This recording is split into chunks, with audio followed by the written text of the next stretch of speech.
2 shots hit your dress, homie. Then more to your head, homie. Grow like yo, he dead, Tony. I'm just making sure I reunite him with his dad. Welcome everyone to the most consistent show on the Culture Shock channel. Welcome to the Ace Money Show. My name is Alvin Ace and I'm your host today. And this is the episode of Rickie Massie. You know, I had to start this 21 weeks off strong. You know, season 2 is about to kick off and I still didn't hear from Rickie. I still didn't hear from the nigga. Nigga, you gotta hit me up if you want to be on next week's podcast. Otherwise, I'm talking about a new shit. So, let's just jump right into it. And let me tell you the story of how I met Rickie onto the epic saga that we had, that Naruto Sasuke shit right there. So, I met Rickie back in elementary school. I didn't know him. I didn't know him. I knew of him. And I wasn't a friend, wasn't a Conrad to him. I just knew of him. Like I see him, he was always in a different class from me, and you know, I was just like, all right, that's Rickie, that's that. Never in a million years would I thought like I would befriend him. He would be my worst enemy, and nothing like that. But you know, it was just like elementary school type shit. You know, I saw him, and that was that. When it came down to middle school, I think he left when I came in. So a lot of people was like, damn, I wish Rickie was back in school, da da da da da da da da. And I was just like, Rickie, you mean the one from elementary school? They was like, yeah, you know, I wish Rickie was back in school, this, that, and the third, because I know he left that year. He graduated somewhere else. So I was just like, oh, you know, like I didn't care. I didn't know of him to care. So it's like I didn't care. It really didn't start buckling down with me and Rickie until we came to school together. And this was high school. And basically, in high school, I was in ninth grade, he was in ninth grade. And my first impressions of him, I didn't really like Rickie at first. I did not. I thought he was a bully. I think, because at the time, I didn't have that much confidence like I do now. You know what I mean? I wasn't like the shit back then. I was still trying to find myself. I thought I could make a band and shit with my friends. So I didn't really like have that huge like ego like I have now. Like I think I'm the best shit ever. You know, I'm the best shit since a slice of bread.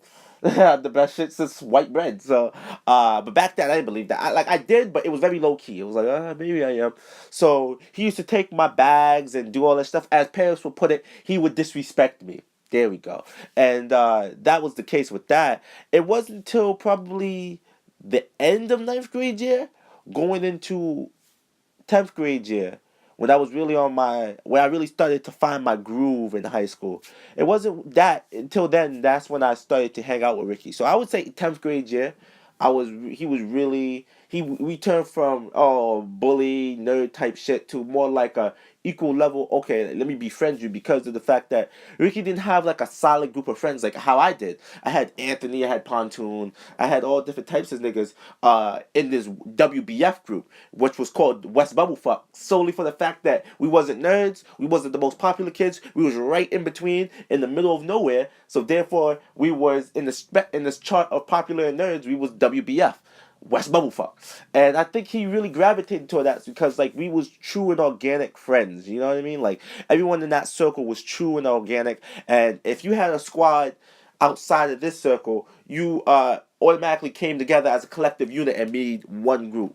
So that's how I felt about it. And I was kind of the leader of the group because I coined the name and everybody was a part of it, and that was that. So 10th grade year, that's when we really started hanging out more. You know, he started to we started to go to parties together, like Halloween parties and stuff. And the Halloween parties wasn't all that. This is before I knew how to drive. So, you know, niggas used to take the buses, shit, troop it out in the cold and shit. So we actually became friends a little bit, you know. And this was around the time, starting not the next year, like the next year, not the school year, the next year, like January on, that's when we really started picking up as friends. You know, I started meeting him after, at recess and shit. You know, we used to dab each other up, da da da. I got into a relationship with my ex. I'm gonna shout her name out. Her name was Neasia, and I hope is she watching this? I don't even think she's watching this. She blocked me, or I blocked her. So that really captivated that. I was in a relationship with her, and I think everyone knew it. Like everybody knew of her a little bit, and Rickie knew of her, and I felt like, you know, this was the girl that I was going out with. But this was around the time I wrote my sex book, ASAP Sex Achieving Destiny. So when I wrote that, I published that all around the school, make sure everybody got that shit, and then that's what got me kicked out of Green Tech. So I felt like that wedged the relationship with me and Nee, but we came in contact, and Nee was just going into ninth grade at the time, because I was always a year or so. No, yeah, she was just going into ninth grade because I was always 2 years above her, even though she got left back and shit. So this is around the time I went to Troy High. So around the time doing the transition from Troy High, we end up breaking up for the summer, and this was our first of many on and off type shit, and we broke up. And I was just like, all right, I felt like we was gonna eventually get back together. So I was like, all right, let me transition to Troy High, make sure I fully get good in Troy High, and then maybe I can rekindle this relationship with Nee. So I tried to, and she was in the relationship. I was like, okay. No one told me who she was in the relationship with. Everyone at Green Tech knew she was in the relationship with Rickie, and I did not. I did not know. And so it came to find out I knew because he came in my inbox and was like, I need you to stop talking to my girl. And I'm like, what are you saying? What are you doing? And he was like, I need you to stop talking to my girl. I was like, are you dead ass? So she left me for him. And I was like, wow.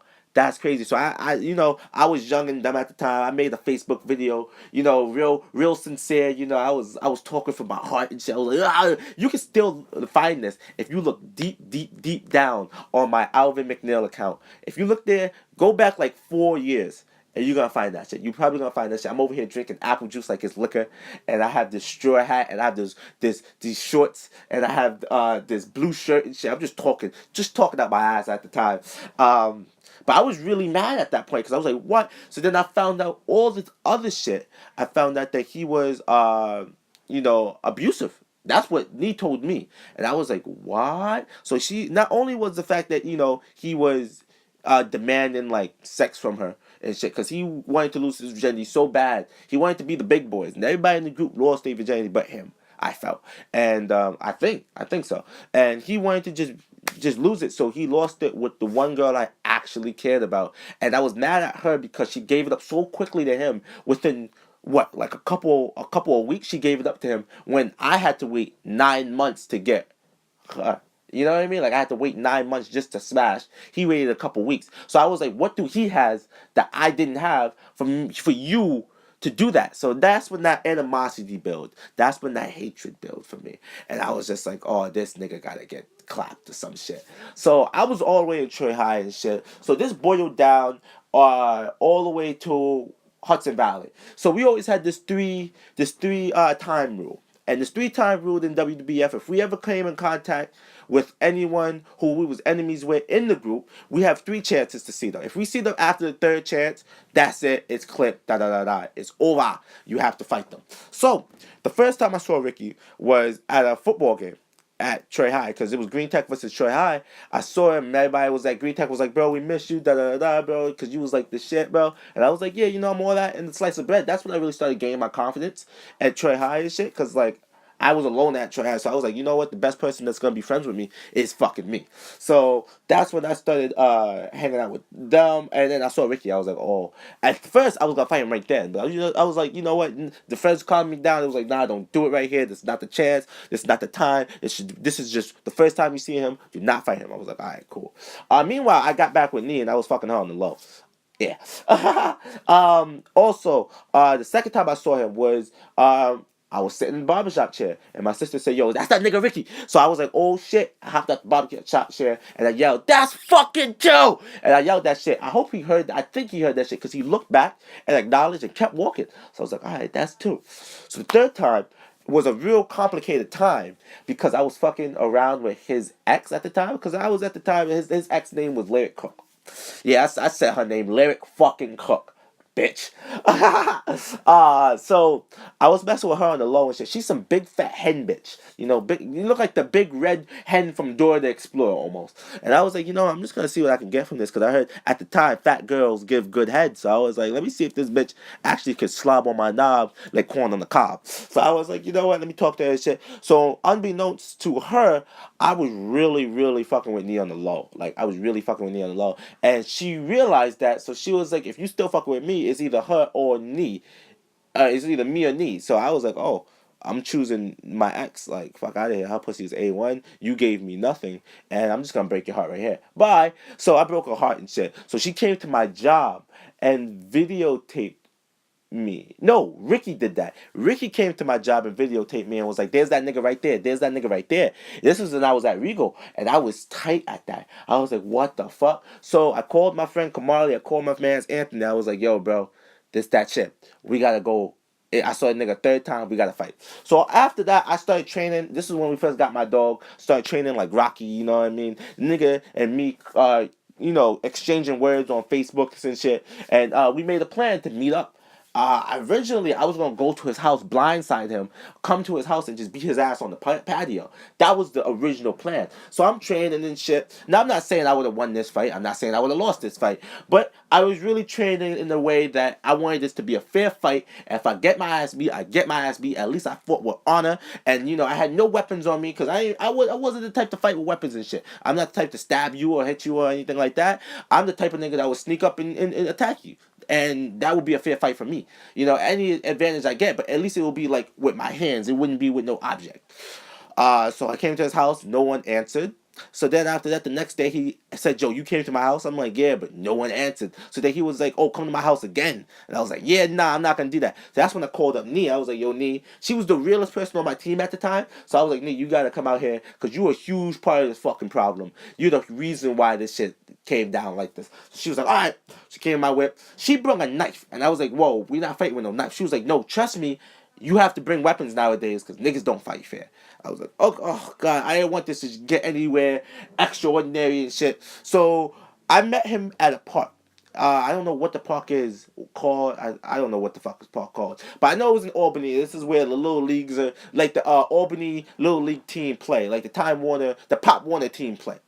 So I'm sitting out there for near a tree stump, and I told my man's Anthony, I was like, yo, Ant, you gotta go get Rickie, because if I go get Rickie, we're gonna be fighting all the way down here. And he was like, all right. So he goes to Rickie, and Rickie was like, why don't you pull up to his house? And Anthony was like, why don't you pull up to his house? I was like, I'm not doing that. You gotta go back and tell him that I'm right here, and I'm not leaving right here. So we waited hours, not almost an hour or so. So he comes in with a book bag, and he's like, so we doing this? And I'm like, yes, nigga, we're doing this shit. Meanwhile, this is the freshman year of college, and I'm like, yes, we're doing this shit.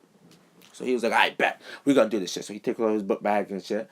So we ready to do this shit. And he was like, you know what? I'm fighting for Lyric. And I'm like, whoa, what? He was like, I'm fighting because you broke Lyric's heart. I said, no, we're not fighting for that. I'm not getting beat up or I'm not beating your ass because of some bitch. Lyric. And Lyric was right there. And I was like, I'm fighting for Nee. And he was like, fuck that bitch. I'm fighting for Lyric. And I'm like, no, we're fighting for Nee. And he was like, no, fuck that bitch. We fighting for Lyric. So Lyric came out and she was like, yeah, this is all about me. And I was like, whoa, this is never about you. This was about Nee. And this was about how he disrespected my manhood by fucking Nee on the low and not telling the bro about it. Like, even though he knew that we was on and off. And he was just like, nah, hell no. This is because you broke Lyric's heart and went back to Nee. I was like, yeah, we're not gonna fight today because of that. And she was like, good. Lyric was like, good. I don't gotta stab no one. And I was like, she had a knife. And Rickie was like, yeah, she has a knife. She was gonna stab you if you was gonna attack me. And I was like, what? And then that's when Nee was like, see, I told you. That's why I got a knife too. And so everybody had weapons. I was like, I didn't know niggas had weapons. I thought this was a fair fight. So then Rickie was like, you know what? Fuck it. I'm going. I'm good. So I was like, you know what? Fuck it. Bye. So this is when I had the whip. I was learning how to drive. I think I still had my permit at the time. And I drove home. And that's why I always said that the epic fight between me and Rickie ended in a forfeit draw because he was fighting for the wrong reasons and I was fighting for the right reason. I think I was fighting for the right reason. I was fighting for the initial problem of Rickie. He was fighting because his little friend got heartbroken and she made it all about him. So I was like, yeah, no, I'm not going to get stabbed because of Lyric. Fuck that shit. So I didn't hear from Rickie for a long time after that. I always heard his name brung up, but I never saw Rickie. I never ever saw Rickie until last week when he commented under some Ace Money videos. So that is the reason why I decided to talk about Rickie, because that nigga wanted to include himself again. So if you like this story, you're gonna like next week if Rickie messaged me back or anything like that, or if you unblocked me. So Rickie, if you're watching this, I know you subscribed to this shit. I think you unsubscribed it. Because I had 62 subscribes. Now I have 61. So I don't know if you unsubscribed. But if you did, subscribe, watch this, and let me know if you're coming back on the show. Because if you're not, I'm just going to talk about next week's problem. And next week's problem, I'm going to talk about, is culture shock really worth it? I've been thinking about this shit for a very, very, very long time. I got to know, is culture shock really worth the headache? So that's what I'm talking about next week. So stay tuned for that. This has been the Ace Money Show. Thank you and good night. Play my song. Run through so hard, ay. Fuck nigga, what's really good? Ay. My niggas wish that you